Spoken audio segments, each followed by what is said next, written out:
안녕하세요. 조선미TV 조선미입니다.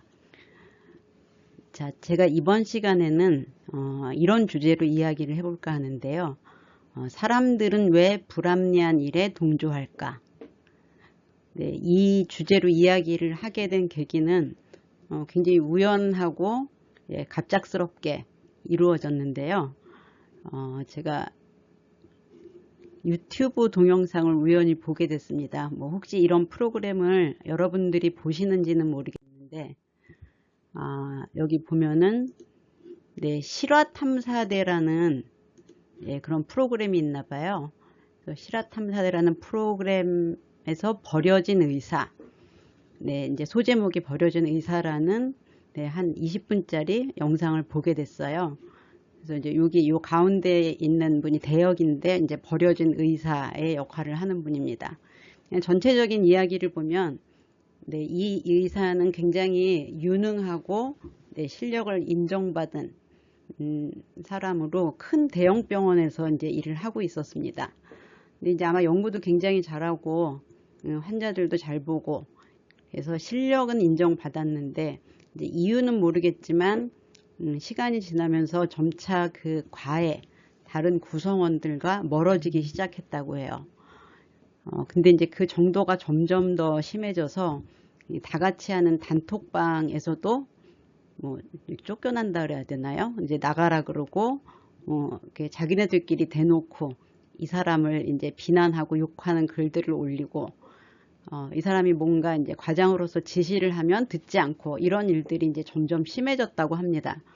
그러니까 이제 왕따의 괴롭힘이죠. 따돌림과 괴롭힘을 계속 받다 보니까 이제 이 병원에서 18년이나 일을 했음에도 불구하고 나 도대체 못 있겠다. 더 이상 있다가는 내가 어떻게 되겠다 하는 생각이 들어서 이제 사직서를 냈다 그래요. 이제 그만두겠다는 의사를 표명한 거죠. 그래서 이제 병원을 그만두기로 했는데 그 과의 다른 이제 의사들이 환송회를 해주겠다. 그래서 이제 환송회 장소에 가보니까 이 화면에서 보다시피 아무도 오지 않은 거였습니다. 아무도. 그러니까 장본인만 이렇게 가 있는 거죠. 아마 상상만 해도 진짜 모멸감이 들고 충격일 것 같은데요. 시간이 지나면서 이제 사람들이 한 명, 두 명 모이기는 했는데, 그때도 대놓고, 지금 이제 이 사람이 사직을 해서 모인 건데, 이 사람에 대해서는 별 얘기 없고 자기네들끼리 이야기를 주고받았다고 해요. 굉장히 악의적인 상황이죠. 그래서 결국 이분은 이 환송회가 끝나고 집에 가서 극단적인 선택을 했다고 합니다. 자, 그래서 이제 우리가 생각해 보면 나중에 그때 왜 그랬을까 라고 스스로 생각할 수도 있고 또 다른 사람들에 대해서도 그때 왜 그렇게까지 했을까 나한테 이제 이런 경우도 있고 도저히 지금 생각해 보면 말이 안 되는데도 불구하고 그때는 이제 그걸 철석같이 믿고 뭐 예를 들면 누군가 한 명을 뭐 그러니까 미워한다든지 그런 의견을 이제 다 같이 공유해서 사실은 이제 알게 모르게 압력을 주는 경우들이 있었죠.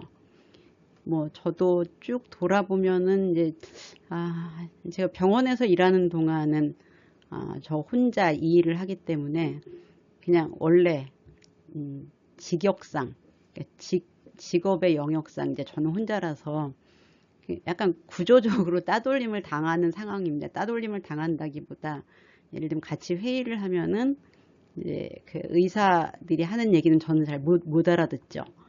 그래서 그냥 앉아서 이렇게 멍 때리고 있다가 한마디도 끼어들 수 없습니다. 대부분 이제 약물과 병원 방침과 이런 거에 대한 거기 때문에 이제 본의 아니게 분위기상 그렇지만 이제 개인적인 분위기로 가면은 같이 화기애애한 이제 분위기로 갑니다. 돌아보면 한 대학원 때쯤은 약간 비슷한 일이 있었던 것 같아요.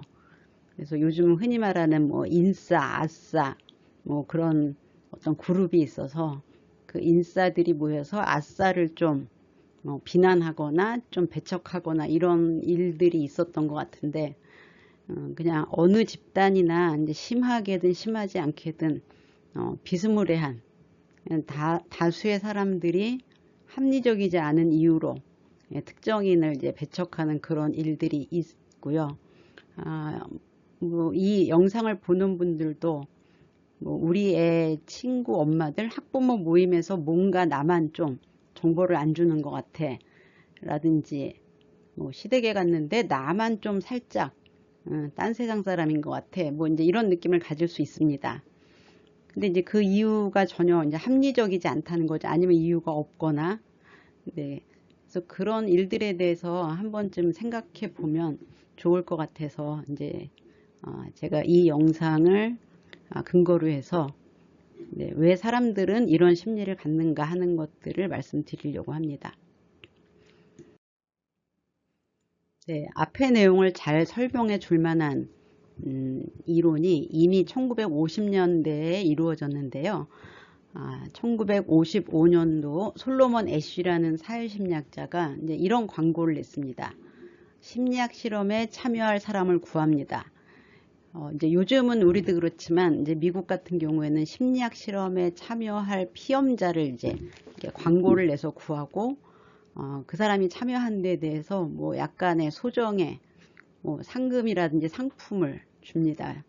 저도 예전에 미국에 이제 스탠포드 대학 앞에 갔다가 그 스탠포드 대학 학생이 저한테 와서, 제가 영어를 얼마나 못하는지 모르고 한 3, 40장 되는 그 이제 질문지를 다 하면은 뭐 예를 들면 10불 뭐 이렇게 준다 그랬어요.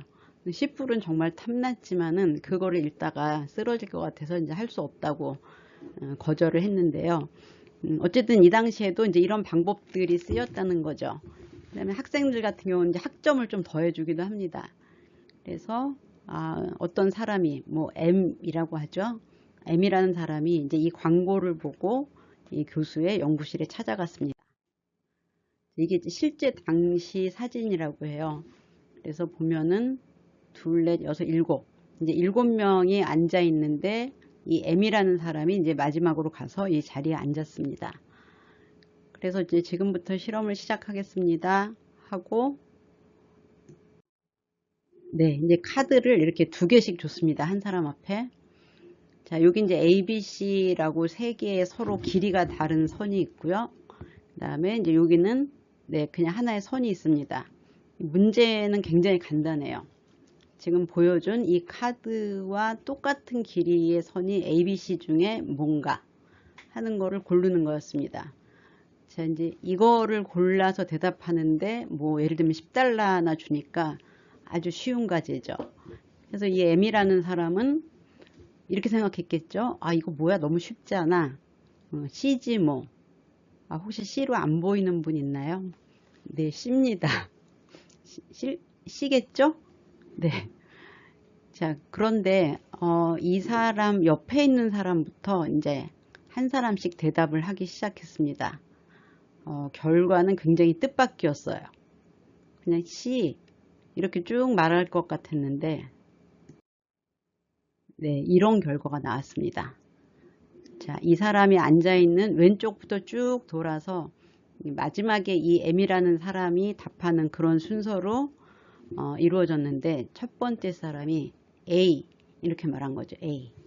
근데 자, 이 사람 입장에서는 뭐야, 저 사람은 시력이 안 좋은가 이렇게 생각을 했겠죠. 그냥 여러분이 한번 이 자리에 내가 있다고 한번 상상을 해보세요. 자, 그래서 틀렸군 뭐 이렇게 맘 편하게 생각을 했습니다. 자, 그 다음 사람도 근데 A 이러는 거죠.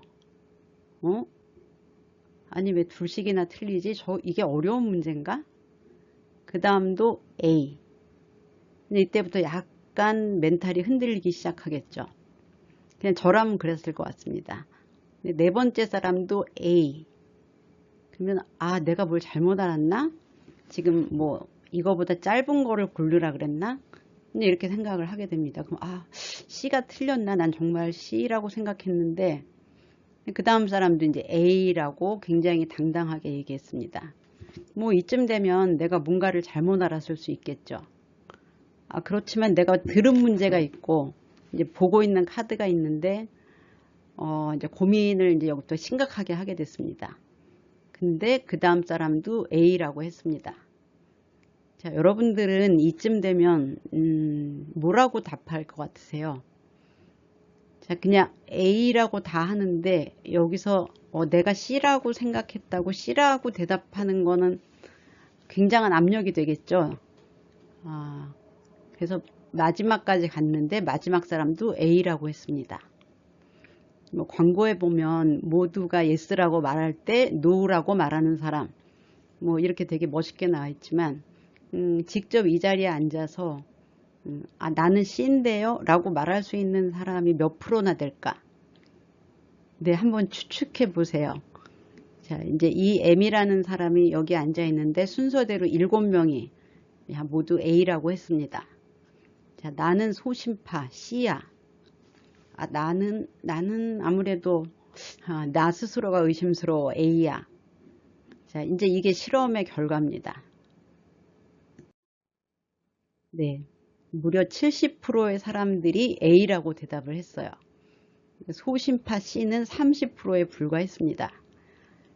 자, 이렇게 너무나 명백한 것도 사람들은 다수의 압력을 받으면 자기도 모르게 이 다수의 의견에 끌려가게 됩니다.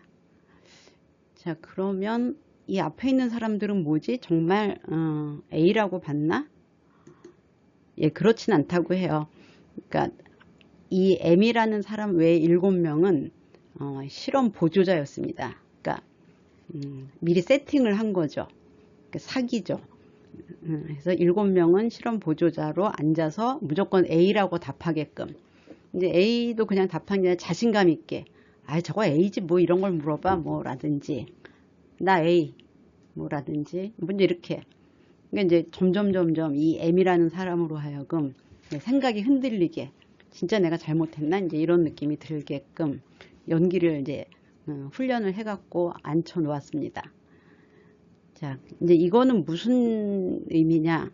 만약에 앞에 그 의사가 환송에 나왔을 때 이제 사람들이 나와서 그 의사를 무시하고 뭐 다 같이 딴 얘기하고 쳐다보지도 않고 이제 이런 행동들이 혼자서 가만히 생각하면은 참 못됐다, 잔인하다 이렇게 생각하지만, 이렇게 다 같이 다수의 사람들이 압력을 이렇게 우리 나가서 말하지 말자, 아니 왜 인재 하나가 빨리 나가지, 진짜 그 사람 때문에 고생한 거 생각하면 뭐 이렇게 생각하면서 그 생각들을 서로 공유하게 되면 그 다음에는 나도 모르게 그런 생각에 동조하게 된다는 거죠. 그래서 이 애쉬의 실험은 이제 동조 실험이라 그래서 사람들이 집단의 압력을 받을 때 얼마나 쉽게 자기의 신념을 바꾸는지에 대한 굉장히 어떤 시금석 같은 연구입니다. 그래서 이제 저는 심리학자로서 이런 연구를 보게 되면 이런 생각을 해요. 나는 70%일까 30%일까? 근데 저는 무조건 다수에 속할 가능성이 크다고 생각합니다. 그러니까 제가 특별히 소신이 없어서도 아니고 소신이 강해서도 아니고 이 숫자가 말하는 게 있다는 거죠. 사람들은 압력을 받으면 3명 중에 2명은 내가 옳다고 생각하지 않아도, 아니면 합리적이라고 생각하지 않아도 그냥 뭐 그래 이렇게 간다는 거죠.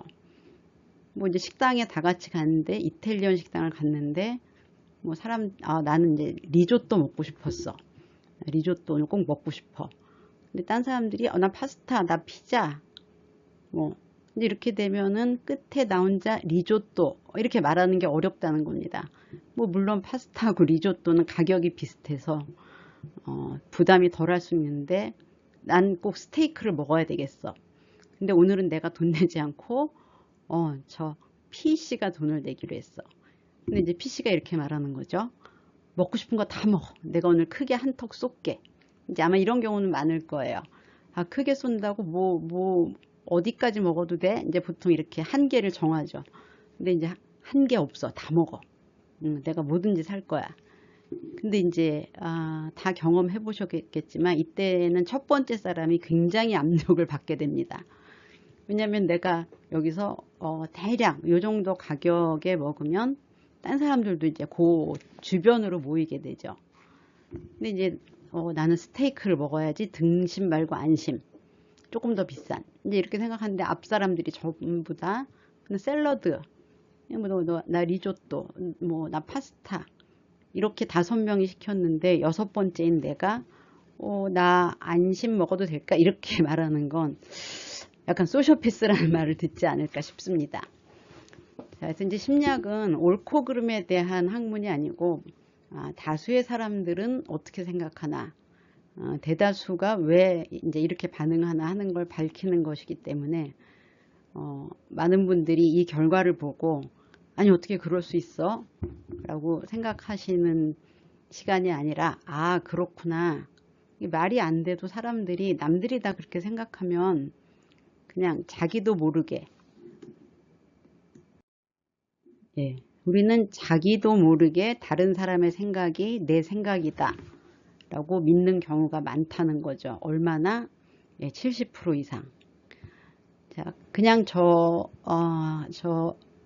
동영상을 봤을 때 저 유튜브에 실화탐사대라는 프로그램 내용을 이제 제가 좀 상상을 해보면 이럴 수 있죠. 저 의사에 대해서 내가 좀 평소에 좋아하진 않았어. 예를 들면 이제 우리과 과장님인데 과장님이 안 좋아. 과장님이 그만두고 딴 사람이 되면 더 좋을 것 같아. 한 요 정도의 생각을 갖고 있는데 사람들은 나보다 훨씬 더 싫어해요. 그래서 야 우리 환송이 꼭 해줘야 돼?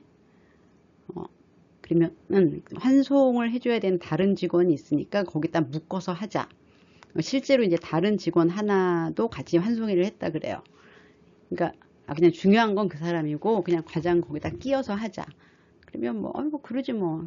근데 이제 그냥 생각을 이렇게 한 거죠. 근데 갔는데 사람들이 막 그 사람한테 나가시는데 어떠냐 이런 말을 안 물어봐. 그럼 나 혼자서 과장님 이번에 어디로 가세요? 라든지 그동안 애 많이 쓰셨어요? 라는 말을 하기 어렵겠죠. 또 그 중에 한두 명은 더 이제 적대적인 분위기를 만들 수 있습니다. 그러니까 내가 무슨 말을 하려고 그러면 옆에서 이번에 어디 갔다 왔다면서 잘 다녀왔어요? 하면은 내가 이 압력을 견디면서 그 과장님 그만두는 의사한테 얘기를 하기가 되게 어렵다는 거죠. 저는 그 자리에 모인 7명이 모두 다 그렇게 잔인하고 못됐다고 생각하진 않아요. 그냥 다만 한두 명은 굉장히 이 사람을 싫어했겠죠. 그래서 많은 분위기를 주도하고 그 다음에 나머지는 중간 이하 정도로 비호감 혹은 호감도 있을 수 있습니다. 호감도 있을 수 있는데 그 분위기 자체가 너무나 압력이 되는 거죠. 그리고 이 과장은 나갈 사람이고 지금 이 분위기를 주도하는 사람은 이후 후임 과장이 된다. 이러면 더 어렵겠죠. 근데 분위기가 되게 미묘합니다. 네. 그리고 내가 우리가 이제 사회에서 만난 사람들에 대해서 아주 좋아, 싫어 이제 이렇게 딱 갈라서 생각을 안 하는 경우가 많죠. 근데 특별히 잘못하지 않아도 약간 좀 싫을 수는 있어요. 예를 들면 이제 아까 그 의사는 굉장히 연구도 많이 하고 국내뿐 아니라 국제적으로도 그 분야에서는 굉장히 전문가라고 이제 나왔어요. 그럼 이제 그런 사람이 제 옆에 있을 때 내가 그 사람을 개인적으로 친하지 않으면은 부담될 수 있어요. 예를 들면 우리가 숙제를 내줬는데 나는 한 3장 써야지 했는데 어떤 사람이 10장을 쓰면 미울 수 있습니다. 뭐야 쟤 때문에 내가 10장이나 써야 되잖아. 이렇게. 아니면은 저 사람이 굉장히 연구를 잘하니까 병원에서 이제 많은 그 자원을 몰아줄 수가 있습니다. 그러니까 내가 연구실 조그만 거 하나 쓰는데 너는 별로 하는 것도 없으니까 이 연구실을 내놔. 그리고 저 사람한테 줘. 라든지 사람도 내놔. 저 사람한테 줘라고 하면 그 사람이 실제로 나한테 뭘 나쁜 짓을 하지 않아도 되게 미워하게 됩니다. 실제로 그런 일들이 꽤 있어요. 이제 막 이렇게 어떤 학문 분야가 혹은 어떤 의학 분야가 시간이 지나면서 점점 성장하는 분야가 있고 이제 점점 쇠퇴하는 경우가 있어요. 그러면은 이제 아무래도 그 부족한 자원을 배분하다 보면 비전이 있는 곳에다가 이제 몰아주게 되죠.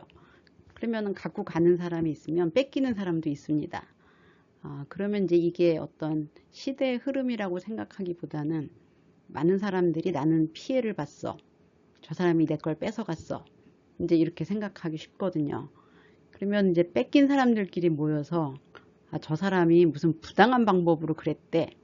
그럼 이제 그 말을 왠지 믿고 싶어 합니다. 그래서 우리는 자신도 모르는 사이에 합리적이지 않은 다른 사람의 생각을 자기 생각이라고 믿는 경우가 많습니다. 자, 이제 이러다 보면은 비극적인 일들이 발생할 수 있죠. 아까처럼 이제 극단적인 선택을 한다거나, 나도 모르게 가해자가 돼 있는 경우도 많고요. 또 피해자가 되지 말라는 법이 없죠. 그래서 저는, 개인적으로 이렇게 집단 내에서 일을 하지는 않고 제가 하는 일이 이제 이런 일이기 때문에 이제 이런 생각들이 흘러가는 과정들을 좀 제3자로서 관찰하는 경우가 많습니다. 그리고 걱정되는 경우도 많이 있어요. 자, 그래서 우리는 적어도 내가 왜 이런 생각을 하는지, 이게 사실이라고 믿고 싶어 하는지를 잘 알아둘 필요가 있습니다. 특히 아이들을 키우는 경우에 이제 애들은 어떤 사실을 이제 객관적으로 말하지 못하잖아요. 그래서 이제 아이 말을 그대로 믿을 경우에 되게 당황스러운 일이나 혹은 화가 나는 일을 겪을 수도 있습니다. 자, 그래서 이런 일들을 의식적으로 좀 알아차리고 너무 한쪽에 이제 편파적이 되는 것을 예방할 필요가 있는데요. 제가 몇 가지 좀 방법을 생각해 봤습니다. 어떤 일이 중요할 경우에 근데 안 중요한 일까지 다 따져볼 필요, 물가가 내년까지 오른데 그러면은 네, 중요한 일인가요? 내 힘으로 어쩔 수 없는 거는 저는 중요하다고 생각은 안 하는데, 예를 들면은 근데 정말 중요한 일에 대해서는 근거를 확인하는 습관을 가져야 됩니다. 이제 저희 애가 초등학교 1학년 때 이제 어떤 친구 어머니가 전화를 해서 지금 선생님 진짜 이상하대. 그래서 왜요? 그랬더니 애들한테 리코더 연습을 안 해오면은 때린다 그랬대. 그래서 진짜요? 했더니 우리 애가 와서 지금 그렇게 얘기했는데 우리 애 울고불고 난리 났다고. 진짜 싫어합니다. 근데 이제 저는 아무리 생각해도 이게 너무 비합리적이라서 선생님이 이렇게 대놓고 야 너네 이거 안 해오면 내일 때린다. 이거 초등학교 1학년인데 좀 그럴 리가 없다고 생각을 했습니다. 근데 이제 그 어머니는 이제 아이가 그러니까 애가 실제로 또 그렇게 얘기를 했습니다. 그래서 이제 저희 딸한테 물어봤죠. 선생님이 이거 안 해오면 때린다 그랬어? 저희 딸 아니 몰라 이렇게 얘기를 하더라고요. 그래서 또 이제 다른 친구한테 한번 전화를 해봤습니다. 왜냐면 이제 이 첫 번째 엄마가 엄마들이 다 같이 가서 따져야 되는 거 아니냐 이런 말을 하시더라고요. 근데 이제 학교에 따지러 갔는데 그런 일이 없으면 되게 황당하기도 하고, 근데 저는 이제 근거 없이 그런 일에 움직일 수 없다 이렇게 생각을 했어요. 근데 이제 그 일이 막 퍼지면서 엄마들이 이렇게 정말 술렁술렁 거렸습니다. 그래서 저희 딸이랑 친한 다른 집에 전화를 했더니 그 엄마가 선생님이 야 너네 이거 안 해갖고 오면 혼낼 거야 라는 농담을 했다고 합니다.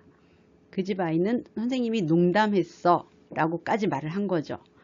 근데 이제 그 얘기를 들어보니까 그게 훨씬 더 개연성이 있어서 애들 얘기는 잘 들어야겠구나 라는 생각과 마지막으로 우리 딸은 뭘 한 거야 수업 시간에 이런 생각을 했습니다. 제일 중요한 일이죠. 엄마들이 우르르 학교에 가서 선생님한테 어떻게 그러셨어요? 이제 이렇게 할 때 제가 좀 부정적인 일인 경우는 정말 특별히 더 근거를 확인해야 됩니다. 그래서 이제 제가 아이들 상담할 때도 엄마는 무서워요 라든지 아빠는 막 때려요 라고 할 때 막 때리는 게 뭔지 확인을 해야 돼요. 자, 막 어떻게? 그냥 막 이렇게 해요. 뭘로 때려? 골프채요. 진짜? 골프채야? 했더니 골프채라고 하더라고요. 그래서 자주 그래? 근데 이제 이 자주 같은 경우는 이제 애들이 잘 모를 때도 많아요. 그래서 제가 네가 기억하는 게 몇 번이야? 라든지 한 달에 몇 번 그래? 라든지 일주일에 몇 번 그래? 이제 이렇게 물어봅니다. 그 나이에 따라 좀 다른데요. 이렇게 지난번에 그랬어요. 이러면은 빈도수가 잦지는 않을 가능성이 높아요. 이제 그 다음에 엄마 면담하면서 그 애가 그러는데 아빠가 골프채로 때린다고 하던데요. 그랬더니 이제 엄마가 너무 이제 기가 막혀 갖고 막 웃더니 그냥 이렇게 왜 장난감 골프채를 한번 들어서 너 이렇게 하면 혼나 이렇게 했는데, 골프채는 골프채죠. 근데 아이들은 이제 진짜 골프채와 장난감 골프채를 굳이 구별하지는 않는다는 거죠. 자, 그래서 어떤 말을 했을 때 아이들뿐만 아닙니다. 어른들도 뭐 예를 들면 요즘 뭐 대치동에서는 학원을 10개 보낸대. 그러면 이제 진짜 10개? 뭐 이제 진짜 거기는 끝내주는구나 이렇게 생각할 수도 있지만, 저는 그 말을 들으면 10개를 보내는 집도 좀 있긴 하겠지. 근데 10개라는 말은 좀 과장된 것 같고, 그 다음에 10개를 보내는 집이 좀 아주 드물지 않다 하더라도 10개를 갈 수 있는 애들은 한정되어 있을 거야. 그 다음에 10개를 보내는 엄마도 한정되어 있을 거야. 이제 이렇게 생각을 합니다. 그래서 가끔 이제 사는 지역을 물어본 다음에 이제 이렇게 만약 대치동이다 그러면 이제 학원을 뭐뭐 다니는지 알아보는데, 네, 이를테면 수학 학원을 2개를 보내긴 하지만 전체 학원을 10개를 보내는 경우는 거의 없는 것 같더라고요. 그래서 어쨌든 어떤 일에 대해서 들었는데 그게 내 삶에서 중요하다. 그럴 경우에는 확실히 근거를 확인해보고 믿도록 하는 습관이 진짜 필요한데요. 저는 안 중요한 것도 그렇다고 생각해요. 뭐 예를 들면 요즘 애들 키우기 너무 힘들지 않아? 이렇게 얘기하죠. 그럼 이제 다들 맞아 하는데, 그냥 저는 애들 키우기 힘들다는 데는 동의를 해요. 근데 이제 요즘이라는 거는 되게 애매한 거죠. 옛날에도 힘들고, 뭐 이를테면 고대는 잘 모르겠네요. 중세도 힘들고 근대도 힘들고 현대도 힘들고 미래도 힘들지 않을까요? 그 다음에 이제 애를 키울 때 어떤 일을 하는지도 다 사람마다 다른데, 그냥 애를 키운다는 건 내가 어떤 노동을 제공해야 되잖아요. 그러니까 신체적인 노동과 정서적인 노동. 그러니까 안 하는 거에 비하면 다 힘들죠. 근데 이제 육아 자체를 힘든 일로 치부하는. 근데 그렇게 되면 이제 모여서 맞아 나는 뭐 때문에 힘들어, 뭐 애 때문에 고민이야, 우리 집 옆집에 사는 할머니는 뭐 애들이 다 컸는데도 어떻다더라 하면은 이제 애 키우는 일이 정말 맨정신을 가진 사람이면 할 수 없는 일로 흘러가기 쉽습니다. 저는 이제 애를 키우는 어머니들이 이렇게 내가 정말 인고의 노력, 죽음의 노력을 경주한다 이런 마음으로 육아를 하지 않으셨으면 좋겠어요. 그냥 애를 키울 때 당연히 노력을 하고 애를 쓰고 고생스러운 일도 겪습니다. 근데 그거는 이제 육아의 일부라는 거죠. 근데 마치 내가 뭐 남편이 안 도와줘서 되게 끔찍하다거나 돈이 없어서 정말 끔찍하다거나 이렇게 극단적으로 생각하는 경향은 좀 피하는 게 좋지 않을까 이렇게 생각이 됩니다. 자, 그 다음에 또 내가 누군가를 비난할 때 나중에 내가 그때 왜 그랬지 이런 일들이 있습니다. 근데 그 일은 대부분 내가 누군가를 비난할 때 사람들이 거침없이 비난할 수 있는 상태는 그 사람이 너무 뚜렷한 잘못을 했을 때예요. 그러니까 그 사람이 뭐 그랬다며 뭐라든지, 그러니까 신우가 어머니한테 가서 내 흉을 봤다며 어떻게 그럴 수가 있어? 라고 생각을 할 때 거침없이 비난을 합니다. 자, 근데 이제 뒤돌아서 시간이 한참 지난 다음에 아닌가 싶을 때는 사실은 내가 그 사람을 미워해서 그랬다는 걸 알게 될 거예요. 그래서 내가 미워한다고 생각하지 않고 비난을 하려면 그 사람이 굉장히 잘못한 것처럼 생각을 해야 되거든요. 그래서 누군가 제3자한테 들었을 때 어떤 사람이 되게 잘못했다. 그러면은 이제 내가 그 사람에 대해서 미움이나 뭐 이렇게 호감의 감정이 없으면 그래? 그 정도로? 뭐 이제 이렇게 생각할 수 있어요. 한 번쯤 다시 생각할 여지가 있는데, 내가 미워하면 거봐, 내가 그럴 줄 알았어. 그 사람 진짜 나쁘다니까. 이렇게 생각하기 쉽습니다. 그래서 저는 우리가 누군가를 강한 감정을 실어서 비난할 때는 이 미움의 요소를 뺄 수 없다고 생각해요. 뭐 좀 잘못은 했겠죠. 근데 미워할 때 이 비난의 강도는 10배, 20배 강해집니다. 그리고 이제 이 정도로 강해진 감정은 진짜 누구든지 행동을 극단적으로 몰고 갈 수 있다는 거죠. 그래서 자주 밉고 자주 보기 싫은 사람들은 비난할 가능성이 매우 높고 그 비난이 편향될 가능성도 높다는 거죠. 그래서 내가 누가 너무 싫을 경우에 보통은 싫어하는 거죠. 그래서 저는 그냥 싫다고 얘기합니다. 그리고 누가 잘못했는데도 잘못했다고 생각되지 않을 경우에는 그 사람이 좋아서라고 생각합니다. 그러니까 판단보다는 감정이 훨씬 강렬할 거라는 거죠. 그래서 이건 내 감정이야 라고 생각하고 있는 게 뭔가 마녀 사냥이라 해야 되나? 그런 부당한 집단 압력에서 좀 견딜 수 있는 줏대를 지킬 수 있는 하나의 방법이라고 생각이 돼요. 자, 그래서 상대의 잘못과 내 감정을 분리해서 본다. 네, 이 정도면 우리가 집단의 압력이 강해도 좀 한 걸음 뒤로 가서 전체가 강하게 휘몰아칠 때 좀 줏대를 가질 수도 있고 자기 주장까지는 못할 것 같아요. 왜냐하면 자기 주장 하다가 그 집단에서 또 다른 희생자가 내가 될 수도 있습니다. 자, 그래서 집단의 압력이라는 거는 이렇게 눈에는 보이지 않지만 이 사회적 관계에서는 한 사람을 가해자로 만들기도 하고 또 피해자로 만들기도 합니다. 자, 우리가 가해자가 될 때는 별로 이렇게 자각이 안 생길 수도 있어요. 근데 피해자가 되는 상황이 나도 모르게 만들어질 수 있거든요.